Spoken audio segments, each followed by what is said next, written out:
Welcome to the second video of the 3 videos that I'm doing to celebrate my 5,000 mark. This one is going to be about 3 mentalities, 3 perspectives that will dampen your intimate life. First of all, I'm gonna read from some notes. I did prepare these videos and I wanna make sure that I don't skip on anything. So here they are. First of all, you freak out when you hear about sex, when you hear about talking about sex. Secondly, you don't want to work around it, you want to fix anything. And third, you have the trade mentality. These are 3 common mental perspectives that I've seen in my years of coaching that actually damage people's lives or negatively impact the quality of their intimacy. Whether they're in a single and hookup perspective or just casually committing to people every now and then, but not for short periods of time or in long-term relationship. It doesn't matter. These mental perspectives, these mentalities are actually going to take a toll on the quality of sex that you're having. So let's look at each one of them.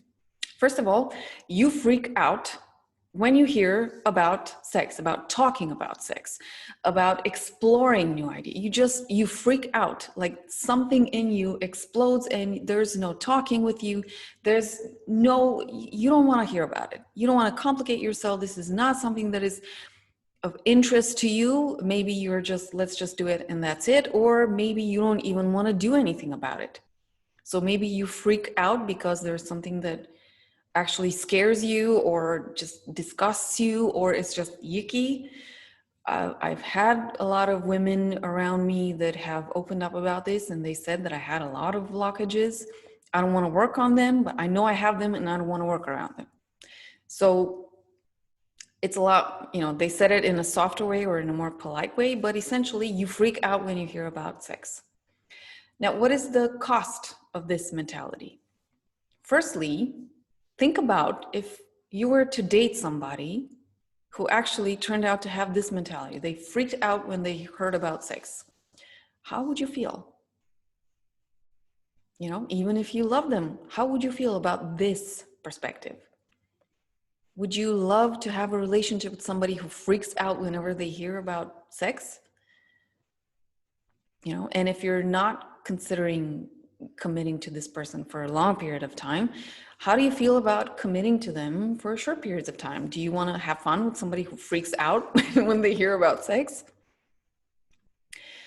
So first of all, this is the first impact that it has. When you kind of figure out that the person freaks out, it's not hard to, you don't have to be a genius to figure this one out, because the moment something is mentioned, or even non-mentioned, maybe somebody makes an advance toward any type of sensual, sexual interaction, this person backs off, not just once, okay? They back off with a grimace on their face, or they just say, okay, I'm not into that. So they freak out and they don't give any explanations, because basically that's what happens. When people have a strong negative charge around it, they won't even discuss it with you. Nothing. It's just, they can't be not bothered. They just can't be reasoned with in any way when it comes to this. And they don't give you any explanation. It's different from women who actually want commitment and they won't have sex with you unless they know that there's something deeper there. Okay, that's not a woman freaking out when it comes to sexuality. It's rarely the case with men. Maybe I'm just, living in a narrow perspective. Okay, that might be the case. Haven't really seen men who actually refuse sex because they want a relationship. And when somebody comes to them with just a proposal to hook up, usually guys will accept that. And if I'm, in any way judgmental here, please call me out on it. That's what I've seen from 38 years of going out and about in the world and actually working on the topic, 5 years now. So yeah, maybe usually women freak out more about this than men, but maybe there are also guys who will freak out also about the topic. Also, again, it's different from commitment, sex with commitment. Those are two different things, and I want to point out the difference. Okay, the second mentality that will dampen your intimate life, you don't want to work on it. Why do you have to work on it? Maybe it's okay, maybe it's good, and if it's good, why fix it? Why work on it? Why improve it? You know, let's just have sex and then we'll get on with other stuff in our lives. This is a more common mentality, even among people who are committed in love. They just don't want to spend too much time around intimacy or the topic of sex. And there is a cost with this as well. Nowadays, it's more obvious because we speak more openly about sex, but be assured that this cost existed in the past as well. And it's not gender or sexual orientation related, it's people related. Whenever one of the partners, or even both, don't really want to work on it, they get stuck over long periods of time in a routine. And that's when either of the partners, sometimes even both, can actually, get the hots for somebody else. Why? Because that somebody else is new. And everybody will want to get out of a routine, and anything new that sparks newness and life into them, well, they're going to go for it. So that's the first, even if you don't intend to do that, it's going to happen. So that is the first risk with you don't want to work on it. It's okay, it's good, it works, it's fine as it is. Why do we have to worry with this topic? Well, just rest assured that there is at least the risk. And a lot of long-term committed couples, even if they loved each other hugely and immensely, they still came across that shit because they didn't want to work around it. Maybe they weren't even conscious about this topic. Maybe they just, focus on other things. And at a certain point, because that part of their lives got stuck into a routine, somebody new came along. And then they got messed up and their relationship got messed up. And if this is the case with married people, with kids, then yeah, that's usually even worse. And if the situation within the couple, economically speaking, isn't exactly balanced, meaning both partners have sufficient income sources where they can manage on their own, an imbalance in the relationship big enough for one partner to want to bolt out of there can actually, it can affect, let's say that it can wreak more havoc than we can imagine.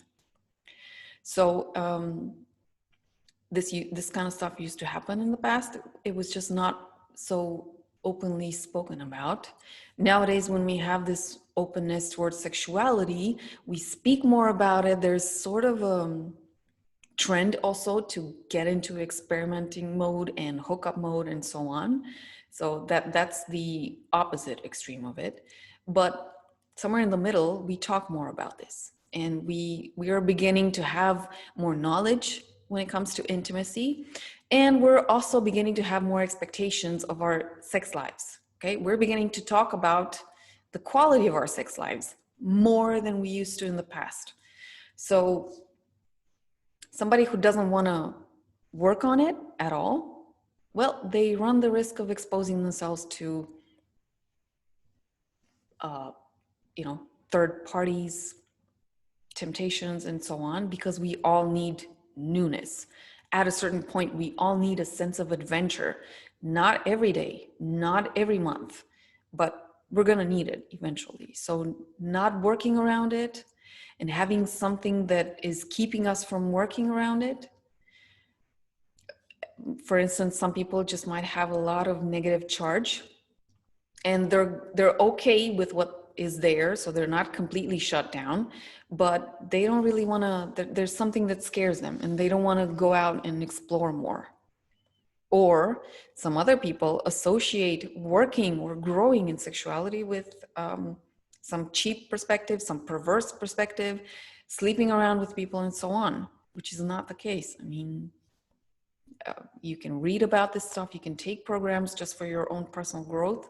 You can take sessions with a therapist, a coach, somebody that will help you get into an exploratory mode on your own. And that doesn't mean anything cheap, like sleeping around with people, going God knows into what sort of sordid places and so on. No, it's a growth perspective that actually can bring you a lot of benefits, but you don't see the positive growth perspective. You may be seeing something else, which is, not so great. Maybe that is why you're not willing to work on it. And the third mentality is that you actually have a trade, or you're in the trading mindset when it comes to sexuality. And this is valid for both men and women. So maybe you are a guy, I'm just saying, giving examples, and you're dating a lot of women, you're taking them out for dinners or holidays, even some exotic places, skiing trips, or taking them out to, well, whenever this was possible, to theater, like not movie theater, actual acting theater, or orchestra, like symphonies, or what else? Like, guys, you name it. You take them out to the shooting rink and you learn a woman how to shoot a gun, or you teach a woman, or you help a woman learn how to teach a gun, or you take a woman up to a climbing experience, or you take a woman for, I don't know, a retreat, a yoga retreat, or Tai Chi retreat, or fitness retreat. They used to have those before the pandemic. Rats with this pandemic. So basically you take women, or maybe even guys, who knows, out on all these experiences, and your trade mentality is, well, I'm expecting that I get some action. Or you can actually be a woman who's taking out younger guys and treating, or even older guys. What do I mean? You can be anybody who's taking other people out for experiences, people that you have the hots for. And because you're investing a lot of resources, you're expecting that at a certain point, they will give you some. Or vice versa, you're in the receiving end of this. So somebody takes you out, they buy you gifts, they buy you presents, they spend a lot of time, and they also invest in you. And therefore you automatically, they don't even have to say anything. You automatically go into, okay, well, I'm going to have to sleep with this person at a certain point. And this is genderless. Okay. You're in the trading mentality. So, what are the risks here? The way I see it, on short term, the risk is that people will, I have this expression, quote unquote, smell you out, meaning they'll kind of figure out what you're about, and they'll approach you with a trading mentality only. So if at a certain point you actually want to get into a committed relationship, well, that relationship might be a trading relationship, basically. So it's not necessarily because they enjoy your overall company with good and bad, with emotions and all. No. It's because they want to have sex with you over long periods of time. Friends with benefits relationship. Or socially speaking, people will pick up that you're doing that, and they'll kind of put you into a box. And in some really worst cases, though I think that after the Me Too movement, this is no longer applicable, hopefully, they might trade you sex for job opportunities, promotion opportunities and so on. So if people pick this up about you, and how do people pick this up about you? Well, it's usually not that hard to see when somebody's into a trading mentality. Their interactions are usually based just around wooing and flirting with people and showing that they're sexually open in other circumstances when maybe that wasn't the case. It's a socializing event, it's a job opportunity event.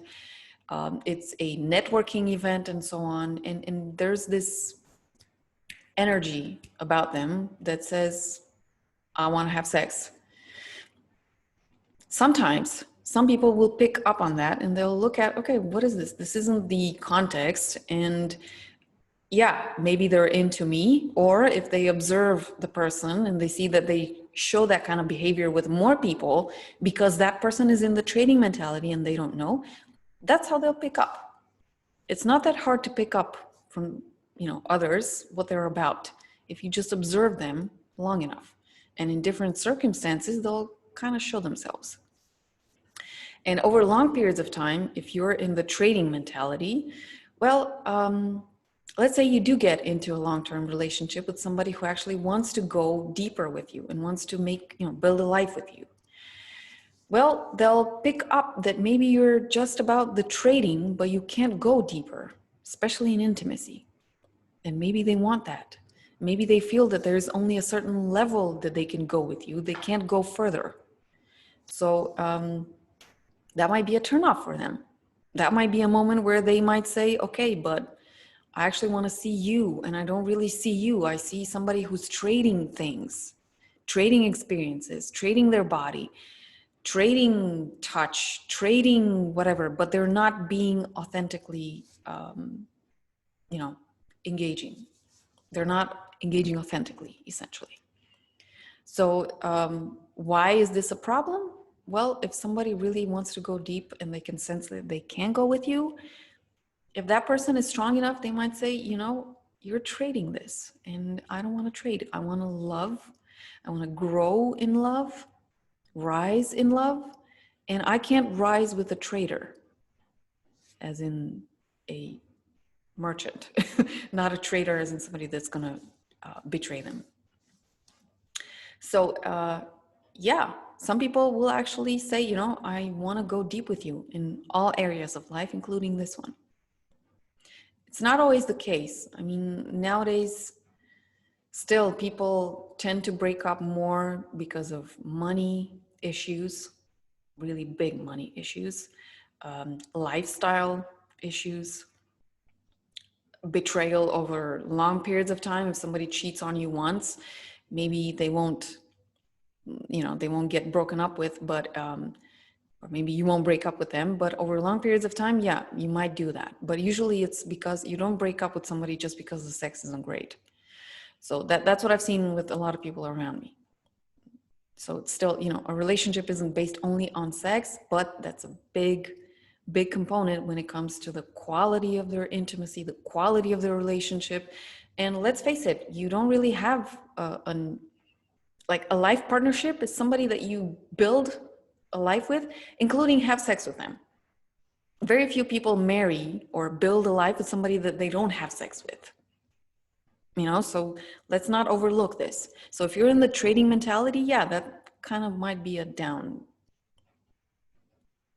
fall for you in your relationship. So you might want to consider getting out of that mentality at a certain point. All right, those are the 3 mentalities that I've seen so far. If you've seen or heard or just know of others, make sure to point them out in a comment under the video. I would love to hear about those. And yeah, I'd love to hear how often you've encountered those mentalities. And otherwise, if you feel that you want to grow in your intimacy, then if you're a woman, I have the Sex Dojo for Women. It's in the upper right corner on my channel, how you're looking. You'll see the link to the Sex Dojo for Women. Or if you're a man and, owner of a penis, then the only way I can help you is through a coaching call that I evaluate the situation that you're in with you there. And we look at resources or a strategic approach for you in any given context that you are right now. Last but not least, you can always support this channel if you find the videos here resourceful or useful to you in any way. I would so much appreciate it. It keeps the channel going. And yeah, I'll see you soon with the 3rd video in the 5K series. Yay, happy 5K. See you soon.